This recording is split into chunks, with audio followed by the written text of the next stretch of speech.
دوستوں السلام علیکم.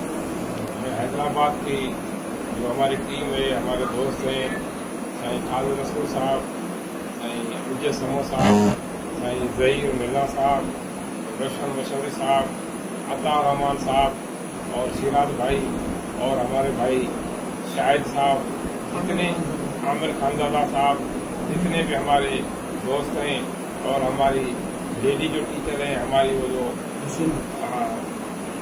نسرین بھٹی، انہوں نے جو 22 تاریخ کو جو کردار ادا کیا اور سینکڑوں کی تعداد میں حیدرآباد کے اساتذہ کو ادھر کراچی لے کے آئے، اور جب ہم گرفتار ہوئے تو انہوں نے سپر ہائی وے کو بند کر دیا اور ادھر ڈی سی آفس کا گھیراؤ کر دیا.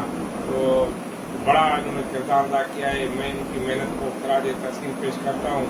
اور یہ جو انہوں نے کردار ادا کیا ہے پی ٹی ایل ایم کی تحریک کے لیے، اس نے تاریخ ساز کردار ادا کیا ہے. اس حیدرآباد کے دوستوں نے 22 تاریخ کو اپنی تاریخ رقم کر دی ہے، اور انشاءاللہ تعالی اور حیدرآباد کی یہ بھی تاریخ رہی ہے. جب بھی کوئی پی ٹی ایل ایم کی تاریخ چلتی ہے تو حیدرآباد شایع بشانہ آگے ہوتا ہے، اور 22 تاریخ کو بھی حیدرآباد آگے تھا، ساری سندھ میں نمایاں تھا. اور میں یہ کبھی امید رکھتا ہوں جب بھی تاریخ چلے گی، 12 تاریخ کو جو ہمارا دوبارہ دھرنا لگے گا، حیدرآباد پھر بھی اپنا جو ہے ادھر تاریخ ساز کردار ادا کرے گی. حیدرآباد کے سارے دوستوں کو میں خراج تحسین پیش کرتا ہوں. سروس اسٹرکچر کے بارے میں تھوڑا سا بتائیں. حاجی پیچھے